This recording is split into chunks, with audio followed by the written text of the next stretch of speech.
can do it. Okay. All right, we're live now on social media, so hang in there, folks. Give me just a couple of seconds, and we'll go live on the radio. Doo-doo-doo.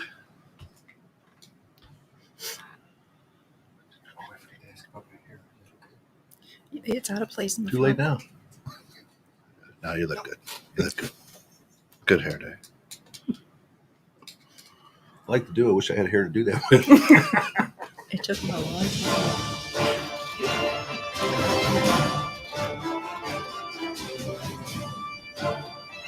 She's sharpening my sword over here. That's it. That's what it sounds. Yeah, I like that. We should do that every day. It's called Or- Clash of the Titans or something like that. Oh, even better. Clash of the Cancers. I got another one with a stranger too that I've got. They had made up some more. Welcome to Not Done Yet, where cancer slayers come to sharpen their edge.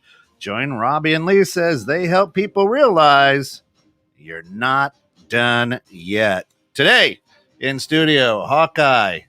He's a caregiver because you know what? Caregivers are not done yet, too. Now, let's roll into this show. Robbie, Lisa, it's all yours. Good afternoon. I'm Lisa Welch with Not Done Yet.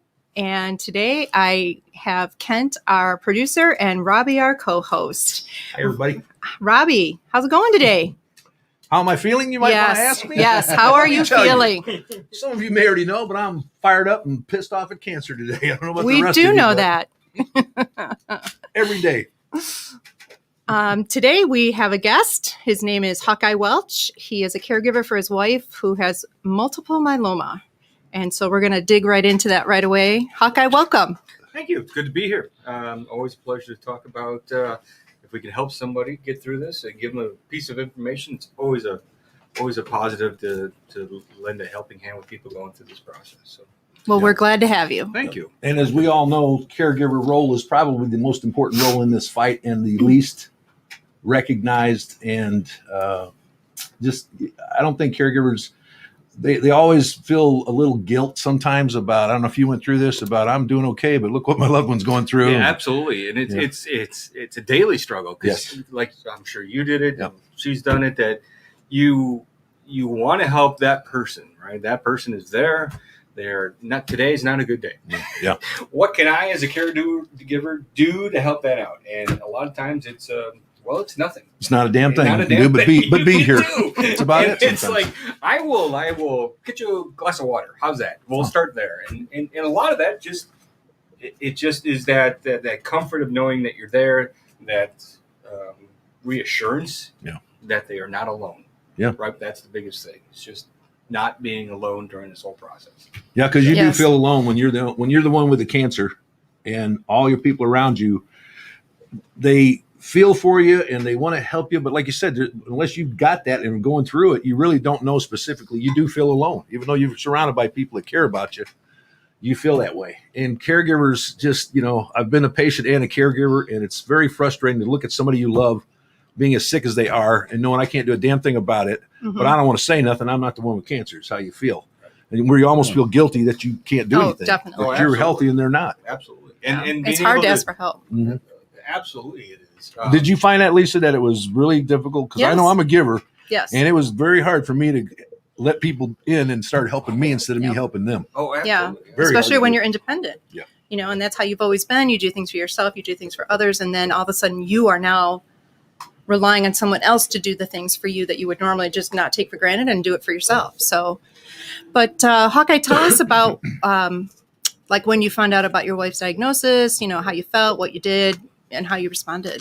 I love these questions. As they Full disclaimer. say, the person giving the full question. disclaimer here. These two are married.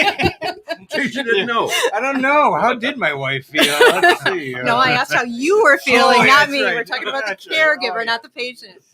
Tread lightly. That's right. That's what I was thinking. It was the first thing I thought. Oh, how do I answer? Your wife's not here. Don't worry about it. Just an interviewer. We're all good. We're all good. And Rachel said that you talked to her a lot, and vice versa. You helped her a lot. So Yeah, absolutely. And Rachel, our neighbor and the widow of our founding administrator, or whatever you want to host. Host, call him. maybe, So yeah. there we go, host. There, Speaks the administrator back there. He's the host.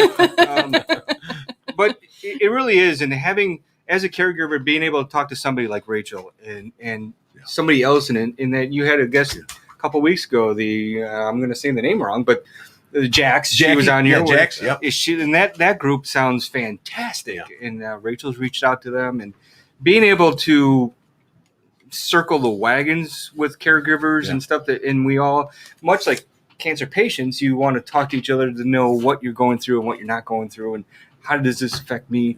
Caregivers, in my opinion, is the same thing. How did you, when your loved one was feeling this, how did you get them out of that? How did you work that? How did you navigate that landmine of, therapies this week? I got to go get chemo. And so, okay, well, we hope for the best this week, right? We really want to make sure that the side effects aren't as great. How do we do that? Not a clue. But because 1 month it's great, and the next month, it's really kind of crappy. So it's always every day is a new day, and it brings something new with it. And that's one thing with cancer is you can't really. I mean, I've heard so many people say I can't make any plans because I don't know 2 days, 3 weeks from now, 6 months from now, where I'm going to be or if I'm even going to be here. Fair enough. And people have said that that was one of the things that caught them by surprise, I think, is not being able to make plans. I mean, you can still go ahead and do that, but you have this feeling of why bother? Because I don't know what's going to happen 2 days from now. Right. You feel guilty for canceling. Huh? You feel guilty for canceling or, letting a friend down because you can't go to their house or you can't go wherever you were planning to go. And so that's where I struggle. Yeah. I have treatment once a month and I don't know from month to month how I'm going to feel after treatment. And so I'm afraid to schedule anything after treatment for that weekend. Sure. It's one thing if I feel good, then I can be like, hey, let's go do something. Well, not now during the pandemic, but, that's how I felt before. Well, let's Zoom. A lot of Zoom meetings, my friend. A lot of Zoom meetings. I was a guy that worked every hour I could to make an extra dollar. So I was working 2-3 jobs all the time. And for me to go from that to having to make the decision that I'm never going to be able to go back to work full time, 5-6 days a week, 8-10 hours a day, like you need to do to make a living, was very difficult for somebody who's very driven to come to that realization that no matter how hard you've tried, this is how it's going to be. And just learning to accept that, but then redirecting yourself. And we talked about it a week or two ago about reinventing yourself. Yes. I'm not the person I was before cancer. Hopefully I'm a much better person now. But for all of our listeners out there, the millions of listeners out there and everybody tuning in, if you're wondering how old Robbie is, well, he worked for $1. That's several jobs for $1. His starting point is the dollar. 2 years ago. Yes. So decades. Just want to give a quick shout out. Rachel, welcome in. Gary, thanks for showing up. Phil, good to see you, brother. Jeff Miller says, you know what? Caregiver is a very important part of cancer treatment. Good to have you guys with us. Appreciate y'all.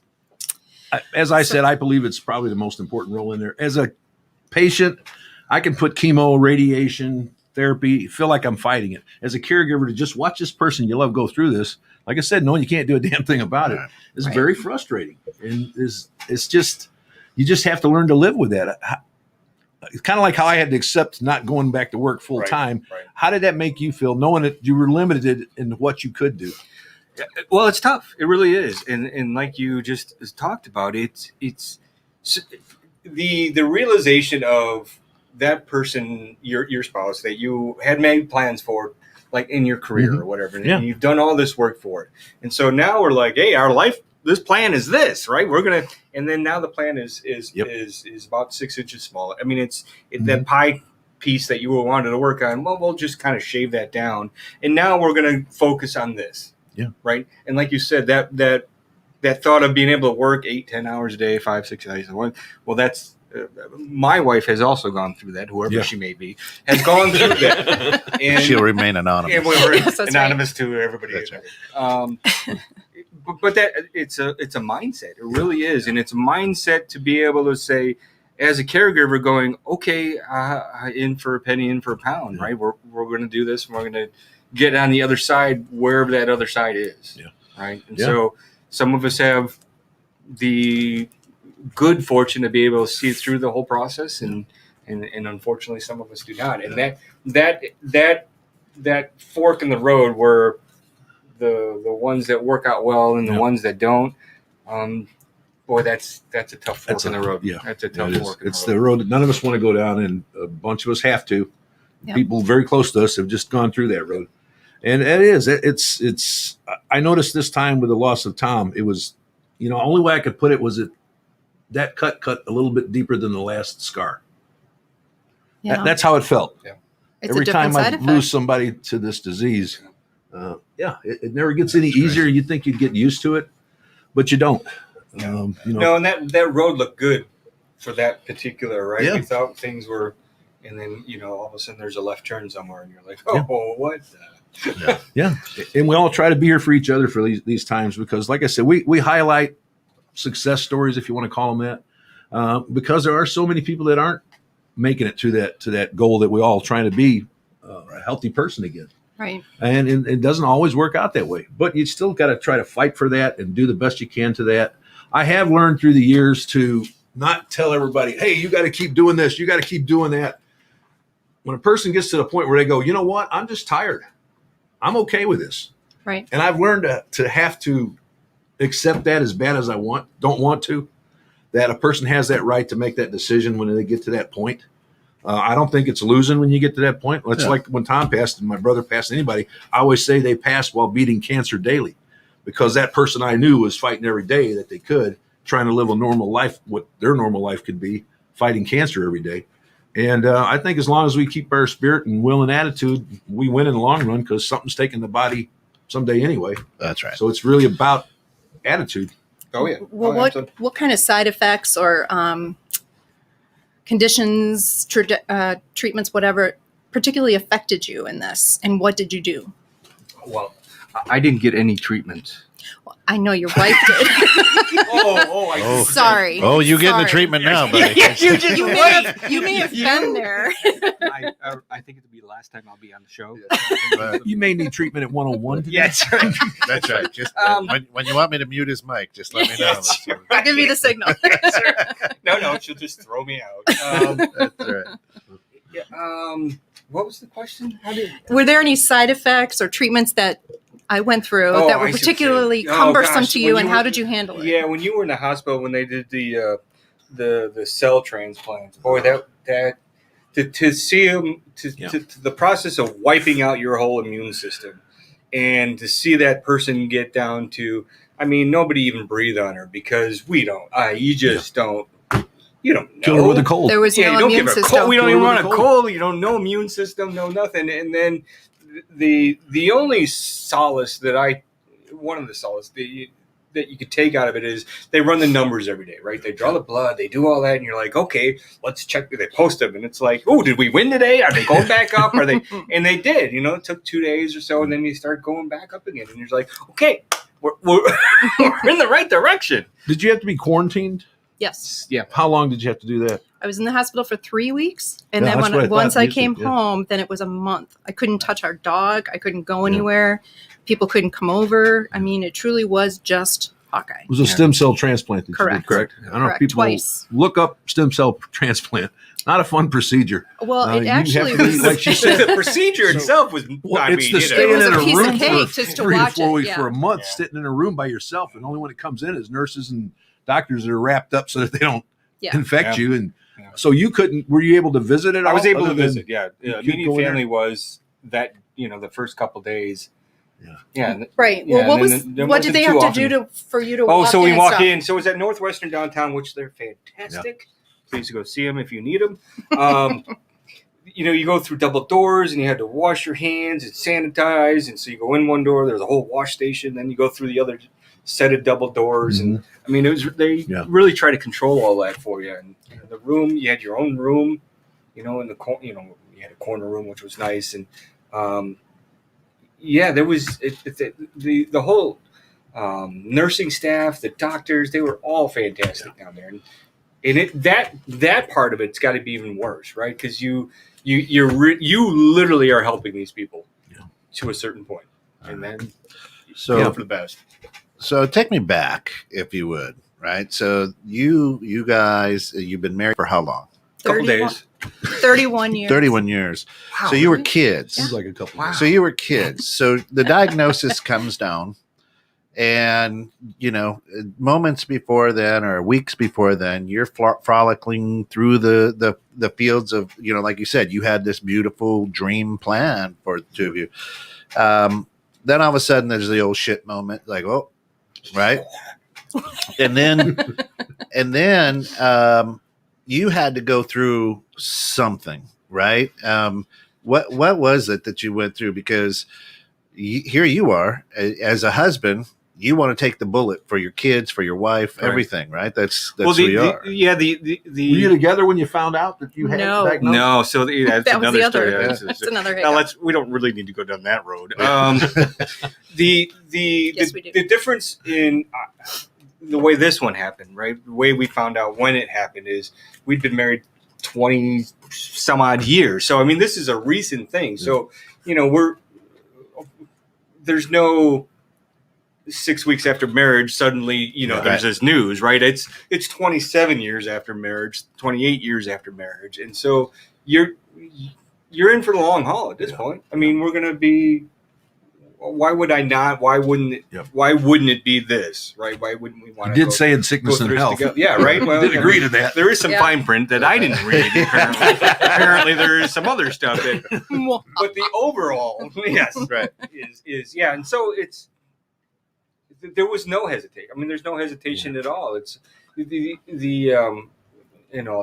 talk to the story you want to talk about. I was in Texas at a trade show, and knew she was going to go see the doctor, and it was just a follow up per se. And so, I get a call, and I have to go find a quiet area in a very big convention center, and so that's a trick.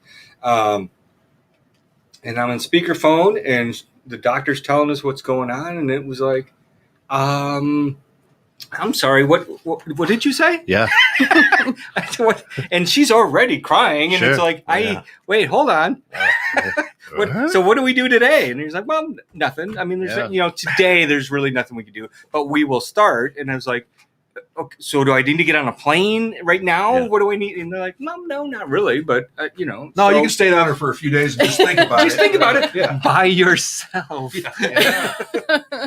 So coming home, it was pretty emotional, right? I mean, that whole week when I got back was pretty tough, and so they ran some more tests, and they said we can start next week. Yeah. What made you go to the doctor in the first place, Lisa? Well, I started working out, and my first day at the gym, and I really wasn't going, full throttle. I truly was going slow, and I started to not feel well.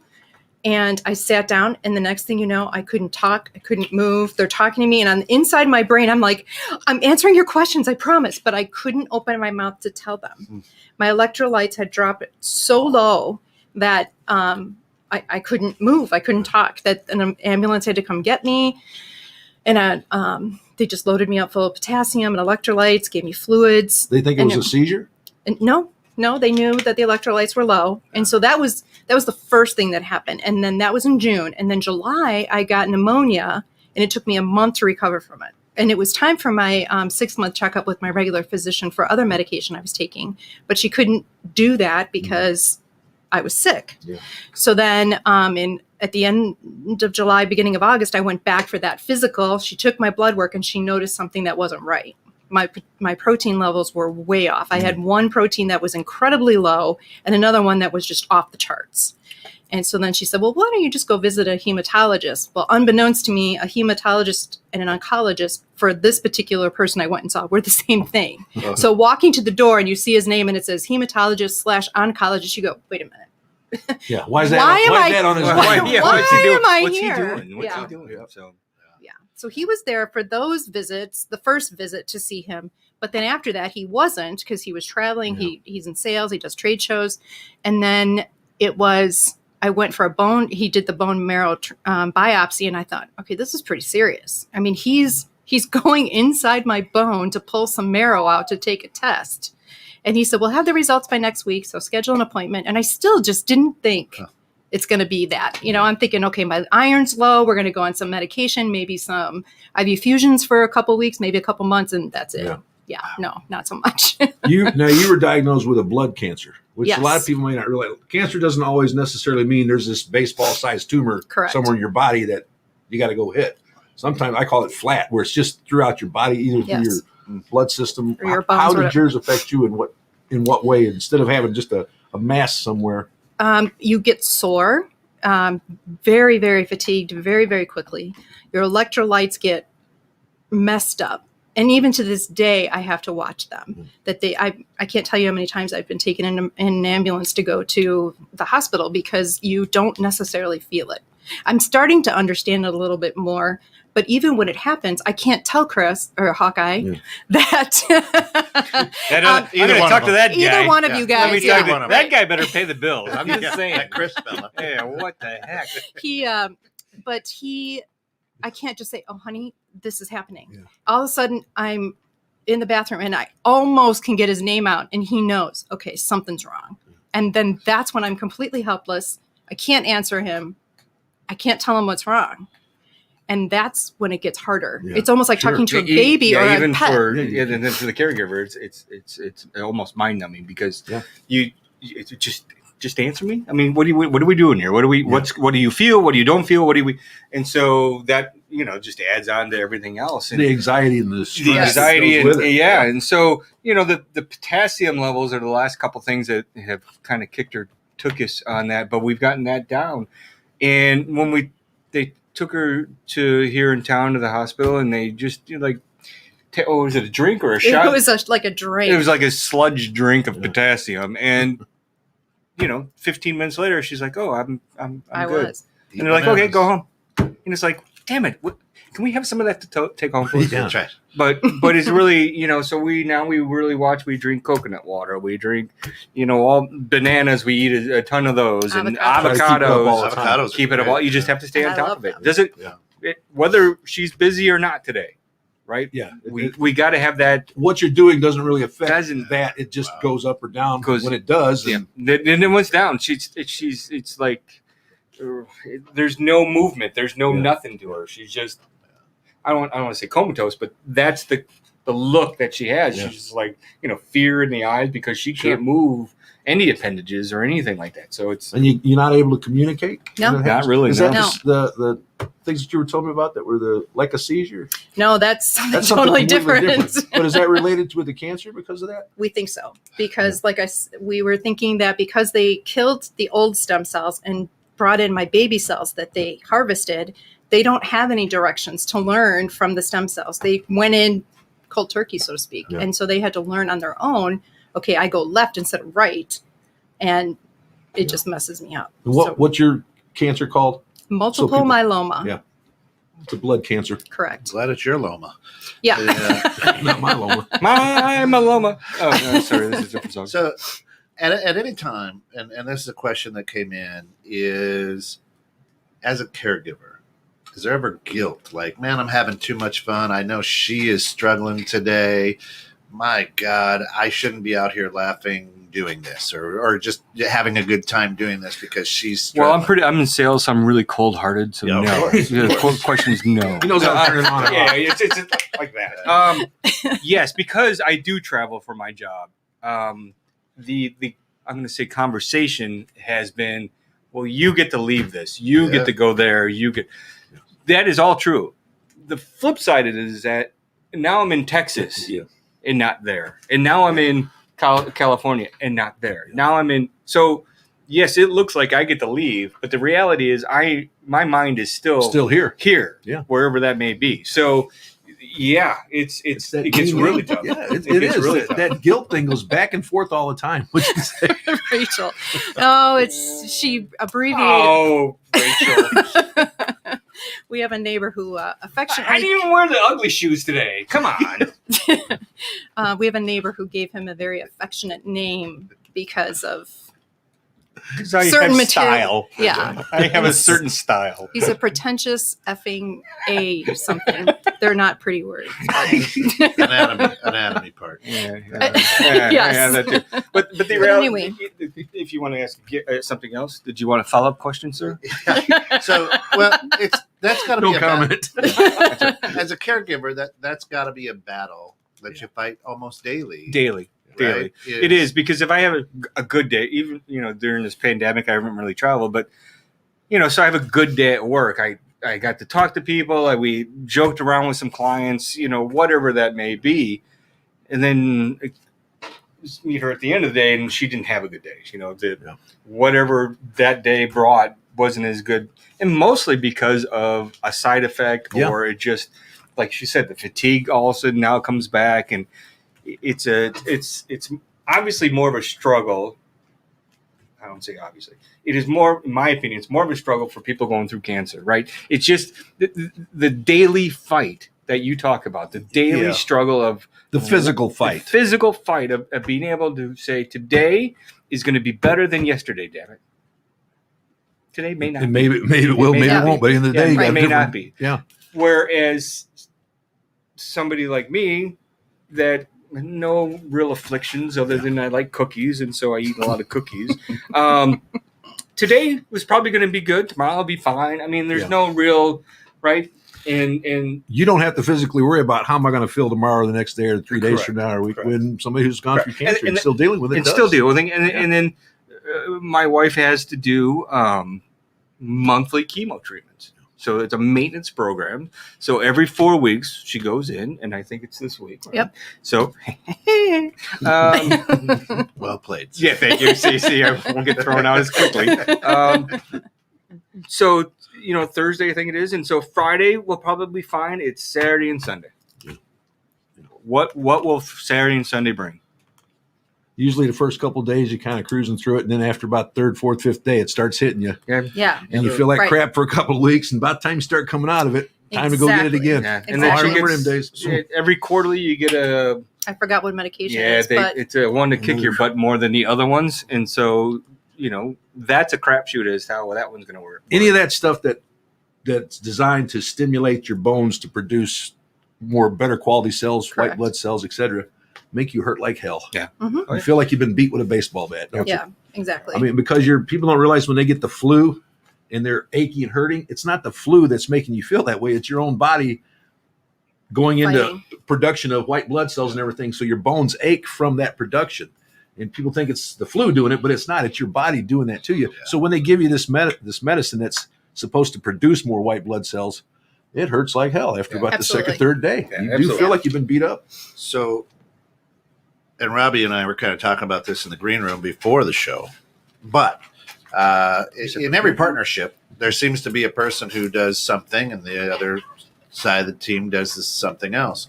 What was it when this came down that you learned quickly how to do that perhaps you never did before around the house? I don't like the tone of this question, sir. I learned to write "I love you" in the dust on the table. That's right. I like that one. That was good. That's an old Weight Watchers trick they used to teach us. Don't worry about the house. Just watch what you're eating. Just write "I love you" in the dust. That's right. That's right. Well, I'm a very new age guy, so I know how to do it, and I'm a really good cook. He is. It's more about that aspect of what happens in the house never really changed. We pitch in, let's get this done, let's move on. It's just how to help her each day, or when she's having a bad day. That is more of a learning process than anything else, right? I can ruin the clothes washing. Who can't, right? I mean, that's easy. It's getting your. Obviously, I have a problem. That's right. Well, what I have learned is red and white just don't go together. They just don't. What do you mean this size shirt doesn't fit in? Right. Yeah. You learn how to manage that each day.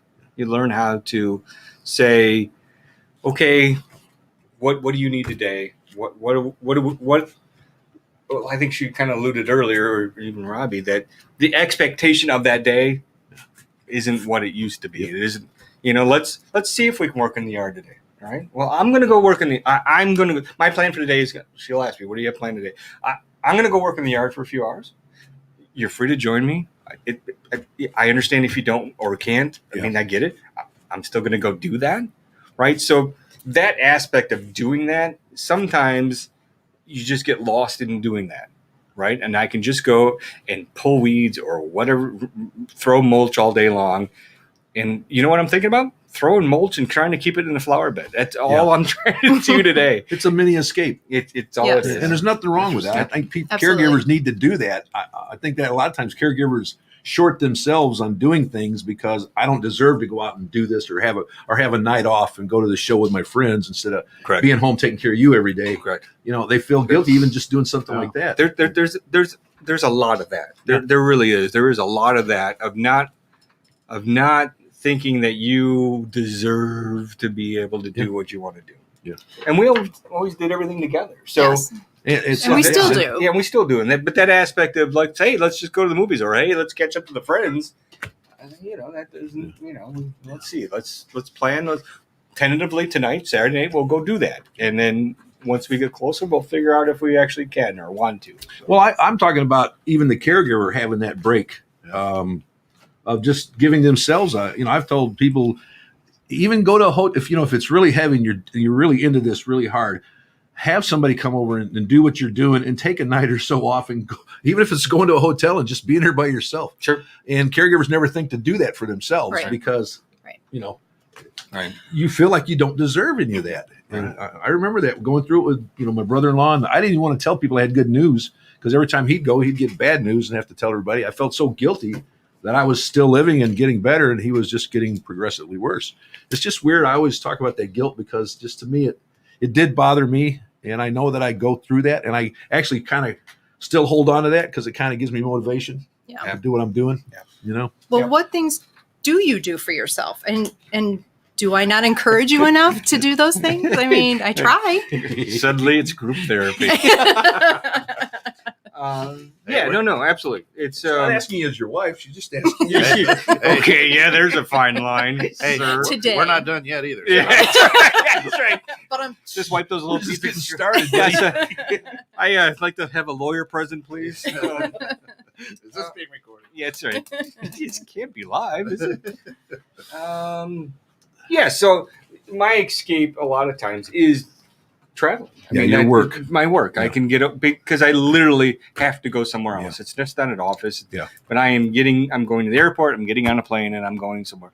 And the thing I like people watching. So being at the airport, it's kind of cool. You just see the world go by, and maybe they have an issue, and maybe they, it's worse than mine or our situation. And then, you know what? All right, I feel better. That you said that. Do you think going through this has made you look at people differently? Maybe, like you said, you look at them a little different. You think about what's that person going through this. Yeah, absolutely. Whereas maybe before Absolutely. you just kind of went through, what's affecting me in life. Right. Mhm. Right. And yes, and conversations with people really do affect that. Now, the more you learn about just daily life is the three of us can have this conversation, and you could take what I said one way, and he's going to take it another way because he had a bad day. Yeah. Well, that son of a bitch was kind of snotty and thought he was the ham of the show. And you're like, no, it was a great interview. What are you talking about? And I would go, yeah, it's a great interview. What are you talking about? But that perception, you just don't know what they're going through. And again, as a caregiver, to narrow that down to whoever you're taking care of, that day that person is going through, you don't know. Yeah. Right? I hope she can explain it. I hope they can translate what is going through them, right? And a lot of times, and I've heard you say it, it's cloud. It's a chemo brain. Yep. It's whatever, and it's just a haze. And it's like I've seen her just go, I don't know.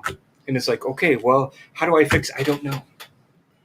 Yeah. So Because there is no fix. There is a no lot fix. of times. There is no fix. And learning to accept that we're such a driven society to have results. Yeah, result driven. Yeah, we're a result-driven society. And when there isn't a result, an end result, it's hard to accept that sometimes and just go on, okay, there's not going to be an end to this. We just got to keep dealing with it. And, that can get on people sometimes because, like I said, I want a solution. I want the end result in this. What is it? Okay, now I got a plan. Now I know what to work towards. Right. Yeah. There is no end result. Every day is just, let's get up, like you said, let's just get up and see what happens today. We'll make these plans, but by 4:00, if I'm shot, call them and say, hey, have fun tonight. We're not going to be able we're to not going to make it. And I have encouraged him, just go. It's fine. But his normal response after that is, well, no, I want to be with you. Yeah. And it makes Suckers. Same yeah. way. 45 years here, same way. And it makes me feel bad, but I also respect that too, because how many years when we were younger, it was like, all right, well, I'm going out. I'll see you later. Yeah. Or I would do the same thing. Hey, the girls and I are going to do something. We'll see you later. Yeah. You know, we take turns doing that and then do things together. Whereas now we don't do many things alone. Time is more precious. Absolutely. So you want to spend it with those people you really want to be with. Well, even going to the grocery stores, because I've wrapped her in a bubble for the last 12 months, is an event. Right? As mundane as that is, but getting her out of the house, going to do something, she loves Starbucks, so we'll go get Starbucks, and then not as much as you, whatever. But it's just something, right? And especially now it's summer, you can drive with the windows down, and it's a little more refreshing to go outside and just to be able to have some normalcy. Again, current conditions in the world. Literally 3 days ago it was 40 degrees. Literally. Today's 80. Right. Yeah, today's 80, and I'm sweating my tuchus off. That's So I'm getting the feeling that you're dealing with a lot of fatigue. Yes. I know a little bit about that. So right. And so when you talk about it, I'm always like, gosh, I'm going through that now. And he's 19 and I got to wait that long. I hate sometimes telling people go, how you doing? I don't really want to be honest. Say, well 19 no, years, you I got have to. neuropathy real bad. I deal with pain all the time. Fatigue is still here off and on. That's just age. But you learn. Now I'm just using it as an All right. excuse. It's a catch-all now. Right. Screw that cancer. Now it's just age. You should have worked for $3. That's right. Yeah, you should have asked for But the money it up is. front. It's a constant, ongoing thing, that fatigue sometimes. Yeah. It is very frustrating. I know myself. Get up and got all these great ideas and full of energy, and by 3 hours later, I've told you before, I get 6 good hours a day, and that's it. And then it just starts falling apart and getting tired. And I just learn to pack as much as you can into those 6 hours. Right. Well, what do you do when I'm sleeping? I mean, what are you thinking? What is that process about for you? It depends on what day it is. Most of the time, if I'm working, I'm working. Yeah. Rose And Bowl. Rose Bowl. Rose Bowl. Yeah. I just want to win the Big Ten championship. That's right. Can I just? Big Ten. Luka Garza was the best darn thing that we come through, and we can't. I'm sorry. Yeah, that's right. During the week, it's fairly easy to be distracted and work. Yeah. Right? It's the weekends or vacations, and you need to take that time. I'll find something to do. I'll just find something to do, in like yard work, or I wanted to clean this machine. The lawnmower. I'm gonna go clean. You just find something, or there's a movie on. I'm gonna chillax too, and the point being, a lot of times is that she's like, you're not relaxing when I'm relaxing. I'm like, I am. I'm mind-numbingly going through Twitter or whatever. Well, if she's relaxing in your mind, that she's relaxing, so you can kind of let go of some stuff too, because she's relaxing. When she's sleeping, I know there's nothing going on, right? That's what I so mean, if she's sleeping, we're good. Yeah. But that sleeping all the time at the beginning of all this was a whole different thing, because now we don't want you sleeping. We need to get you up. We need to get you out of that bed, because this particular one in our little world, can lead. That fatigue turns into depression, turns into, all of that fun stuff, right? So yes, let's get up and let's at least start the day having a cup of coffee and breakfast. Yeah, right. Let's get out and get through something. Right. Fatigue is different than being tired. Tired is okay. I'm tired. I'm going to rest in a little bit. When I get done, Fatigue is, if I don't sit down or lay down, I'm going to fall down. Yeah. It's as if somebody for sure. turned the gravity knob up and you're just being pulled to the ground. Is that kind of? Yeah, absolutely. Like I'm made out of I'm lead. done, and you feel it. And it doesn't matter how much sleep you've had. I can remember sleeping, well, I wasn't sleeping, but I'd be in bed 8, 10, 12 hours and wake up exhausted. Yep. And it didn't Very do much a so. damn thing to help. Yep. And there's nothing you can take. There's nothing you can really do other than just wait it out. They give us all kinds of vitamins and this and that, but when that fatigue hits you, there's just not a lot you can do about it. Right. And you just have to go with it until it passes. And sometimes it takes hours. Sometimes it takes 2 or 3 days to get back to where I'm not so exhausted all the time from just being fatigued. Yeah. So if anybody out there, your spouse or the person you're dealing with this, if you're the caregiver and they're going through that and they look good and they say, I don't know why I feel in this way. I don't know. They really don't know why. One of the explanations was given to me when you're doing chemo and stuff, that's killing a lot of cells in your body. Your body burns a lot of energy getting rid of that dead waste material. It's not like those cells are cartoons and when they die, they pop and just disappear. Now it's dead waste material in your body that has to be getting rid of, or you become sepsis. Right. And your body burns a lot of energy getting rid of all that dead material that's in your body. That made sense to me. Why am I so damn tired all the time? Right. And before that, Yeah. So before we found that it was cancer, the red blood cells were enlarged and coagulating, so which would lead to more fatigue, Yep. and your circulation's off, and so Mhm. you never rest, like you're saying. Yeah. You just even though you sleep, even though you sleep 10, 12 hours, it's not sleep. It's just that fatigue just knocks you down. Yeah. Just absolutely knocks you down. So, and I've never been a caregiver, nor have I, had Volunteered? cancer, right? Or volunteered Okay. at this point.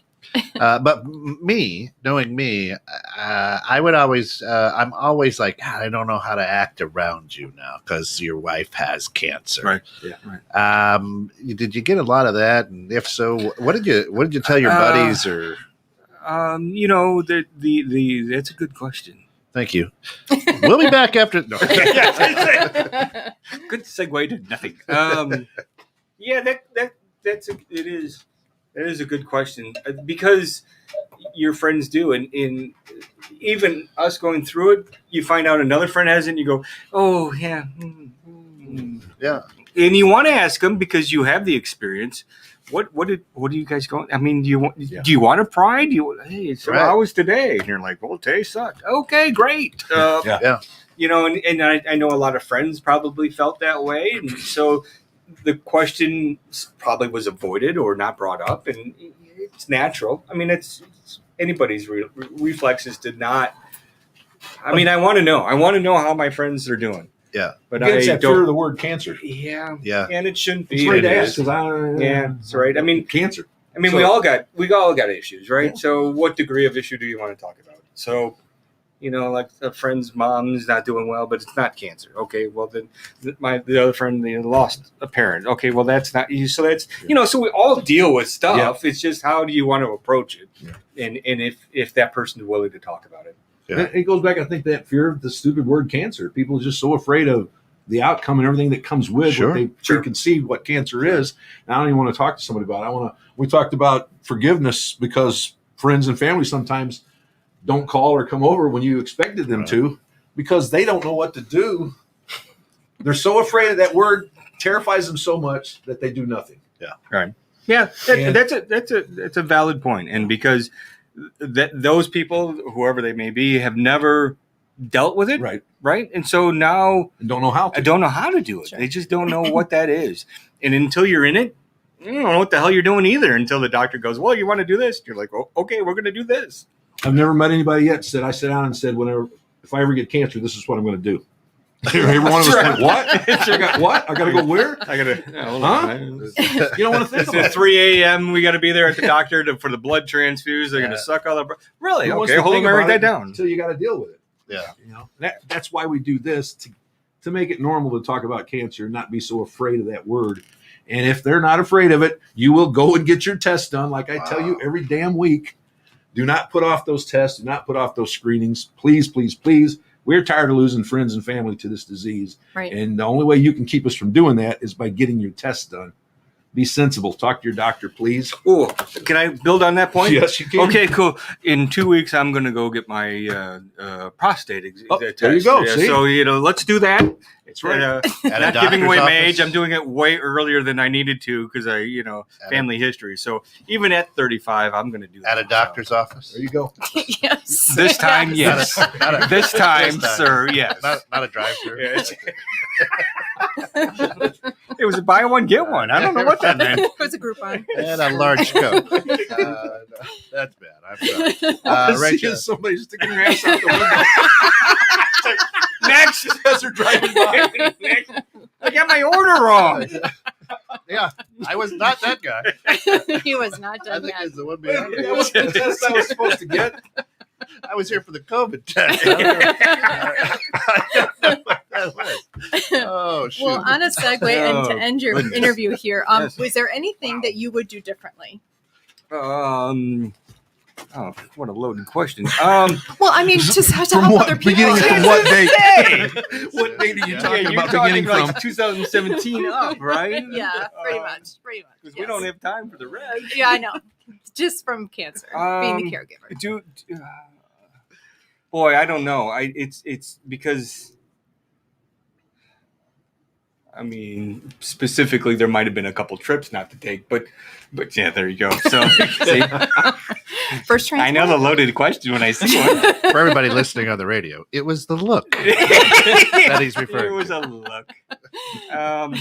But otherwise, no, I don't think so. I'm sure you'll let me know later. But No, I wouldn't. Okay.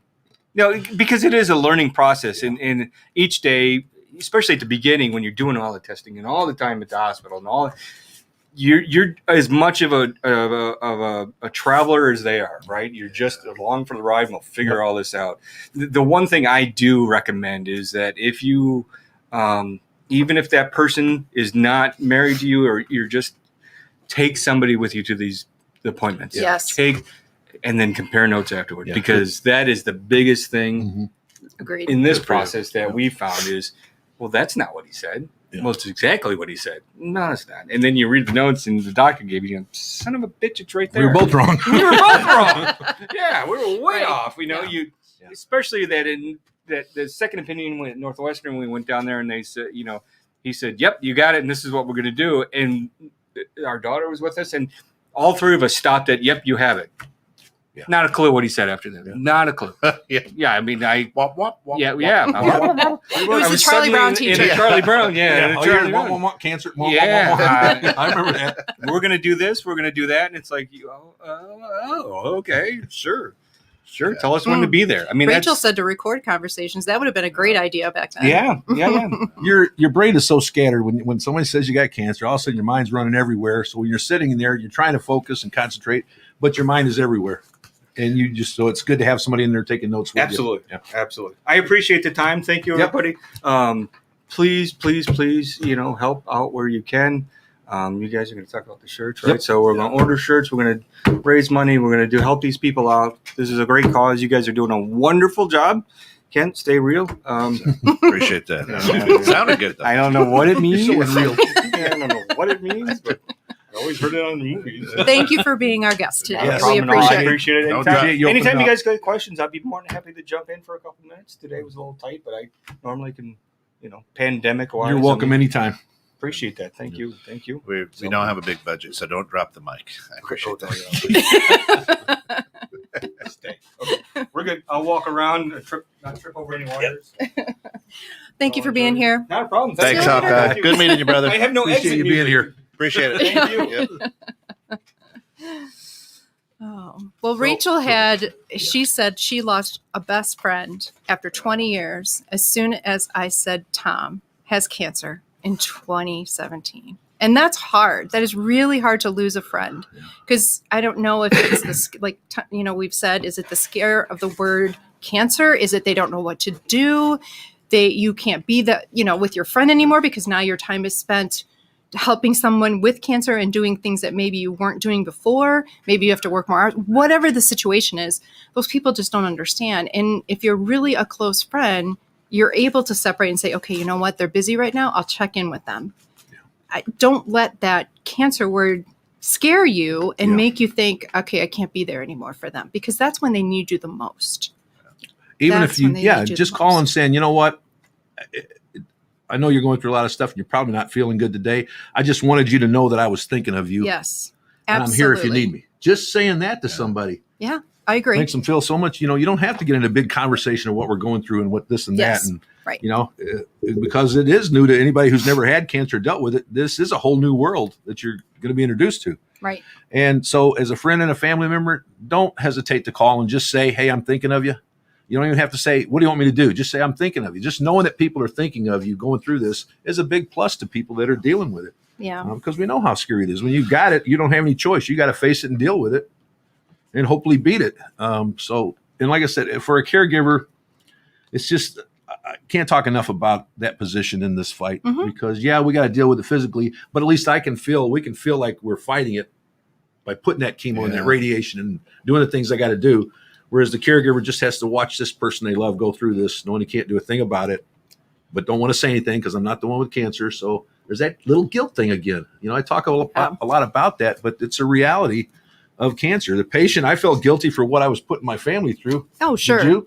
And we don't need to do that to ourselves. We were supposed to be healing. And, my son did whatever he could when he was, because he lived north of us. And so he did what he could, but he had a little baby at the time. So it was hard for him to come down. I couldn't see my granddaughter. My daughter was living in Chicago, so it was easy for her to, hop, skip, and a jump after work to come to the hospital and see me. But I didn't expect any of those things. But the kids are like, Mom, we wouldn't have done it any other way. And so that makes you feel good. Yeah. But to ask for that help is hard. It really is. It's very hard. Yeah. I Even had to the nurses. You could either think, boy, this sucks that so many people have to do stuff for me, or man, am I blessed that I have people in my life that care enough about me to want to help me. Absolutely. That's how I decided to look at it and be thankful for that help. Yes, because it is hard to do to have everybody help you. And, I couldn't work after a while, and, bills still have to be paid. Yes. Somebody comes up and says, oh, here's this amount of money. Don't even worry about it. I mean, very humbling. I think the hardest part of being a caregiver, right, would be how to still enjoy life. Oh, sure. Without feeling guilty about it. Right. So, and I'm just running scenarios through my head, like, you go play golf or something in a golf league because you had signed up or whatever, and it's just an hour and a half maybe out of the day. But I would be sitting there going, I can't enjoy this because I know Alice is there struggling or whatever.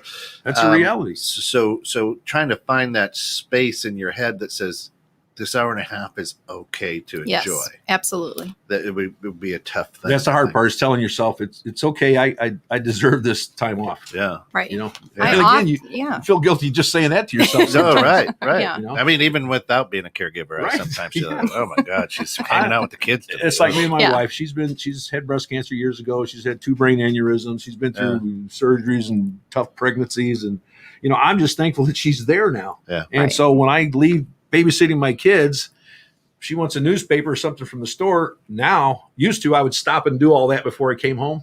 First thing I do now is go to the house, get her, then we go do all that stuff. Yeah. Because I spent all those years not doing that. And I thought, time is not getting any longer with us.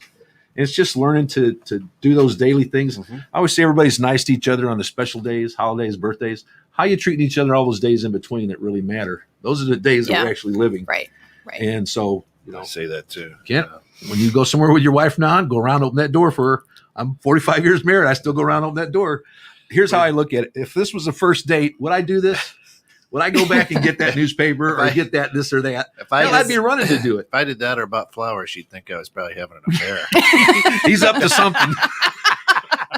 Oh, so you haven't done those before? Well, you got a lot of things to do. We got a lot of catching up to do, buddy. Wait, all them kids are gone. That's right.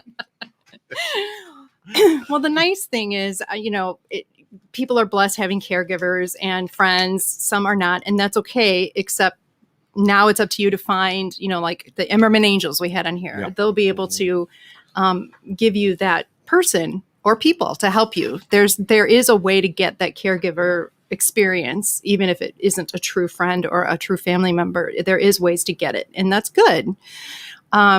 Plus, as a cancer patient, not only do you have certain protocols that you have to do to get better or to get yourself in remission, but there's now trials that are being done to hopefully alleviate some of these treatments or to maybe better the treatments. And so we've done some little research and dug into a couple of them that are out there. They're not approved by the FDA or whatever needs to be approved, but they're still very interesting. Yeah, a couple of those. First, I wanted to touch on some statistics, which I don't really like to do. A lot of times I'll tell them, but I'm not crazy about statistics because it doesn't take into consideration all the variables. Yeah. But more than 600,000 people probably die from cancer in 2021. Good news is the death rate has continued to decline since 1991.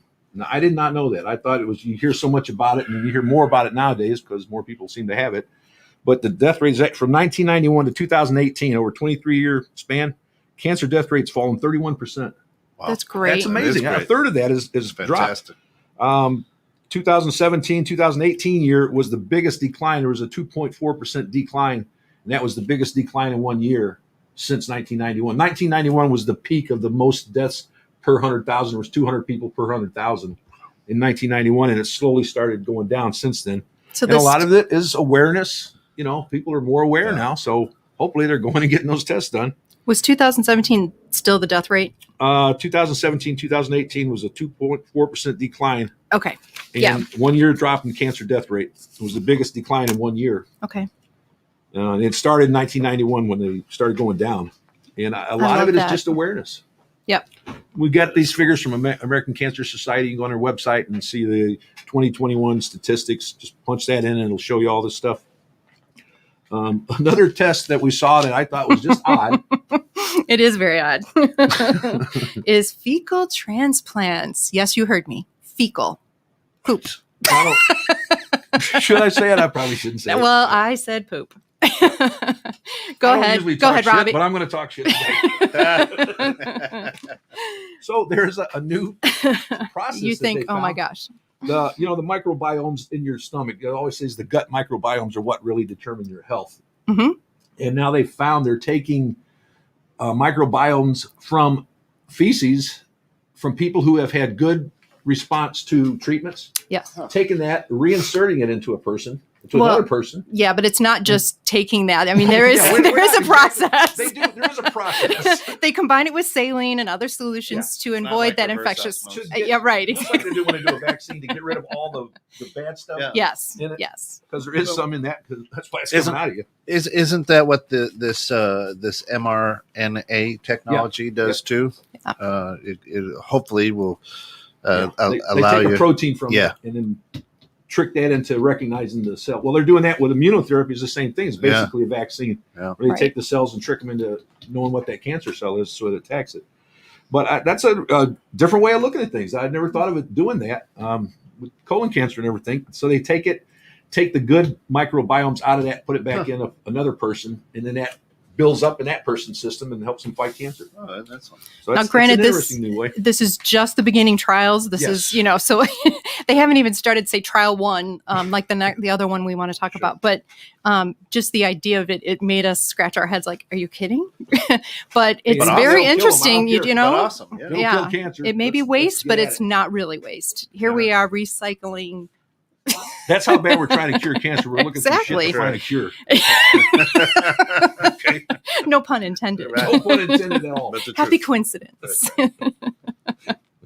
And that was based on cancer.org as of February 4th of this year. So if you wanted to read more about it, that's where we found it. Yep. Okay, I guess that's pretty much we're going to wrap up in a couple of minutes here. We just want to let you know our upcoming guest, Johnny Immerman, will be here next week on the 4th. Mm-hmm. Johnny Immerman started Immerman Angels. We had Jackie Harrigot on here last week. Was it last week? 2 weeks. 2 weeks. 2 weeks ago, Yeah. talking about it. But Johnny's going to be here talking about his other company called Close Talk, which is a company he started that gives nonprofits an opportunity to sell shirts through a program that he has. Maybe a little bit on his cancer, because that's Yeah, how yeah. he got into doing his nonprofits, was through his experience. Yeah, we'll get his personal Hopefully. story a little bit in there too. Mhm. On the 11th, we have Laura Goldman Weinberg, who is our laughter leader, certified laughter leader, artist, composer, painter, just a wonderful person, breast cancer survivor.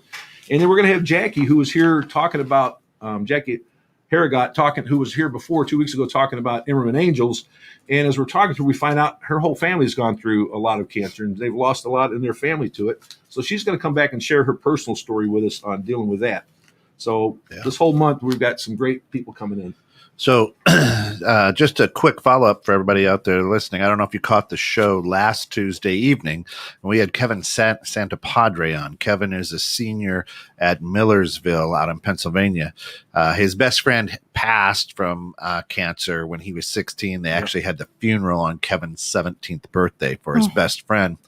And what he's doing, he's hiking the Pacific Crest Trail. So that's like the Appalachian Trail, but on the West Coast. It's 2,650 miles. He's going to hike this Holy cow. by himself. He doesn't have a group of people. He's doing this to raise awareness for pediatric cancer. What he's hoping to do is raise $1 per mile. So it's 2,650 miles. He'd love to raise that because there are some costs and some things, but really send it to cancer research for pediatric cancer. And last Tuesday we had him on our show, and we raised about $1,100 for him Just during that show. just during that 1 hour. Yeah. That's fantastic. And if you want more information on that, I'm going to try to get him in before he goes out on it for maybe a 10 or 15 minutes, a part of this show. So you can kind of get the story. But if you want to help out Kevin, this young man, and he's going to be doing a documentary of it the whole way. Can you put the link up for him? You going to do that for us on here? We can put it on our website later too. Yeah, We'll get it after the show. But if you go to GoFundMe.com and search Kevin's PCT, so Pacific Crest Trail, it'll be the first one that pops up, and you can go to that. But anything would be great. And you guys got a plethora of shirts there. Yes, we do. That was our next thing to talk about. Is we have some shirts that we have available. Just send us a message through our Facebook there, and we will gladly get you those out for you. What's the cost? $20. $20 per shirt. And they're the ones that we wear in our show every day. And now Robbie's showing with the back of the shirt. You always get to see the front. Yep. But the back has basically a really great logo with the what's the word? Yes, to sharpen their edge. Yep. That's what we're talking about.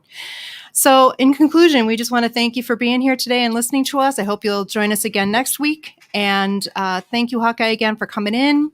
And Kent, our producer, Robbie, my co-host, thank you for all you do for us. And we will see you next week because we are not done yet. Get the shirt. Don't forget.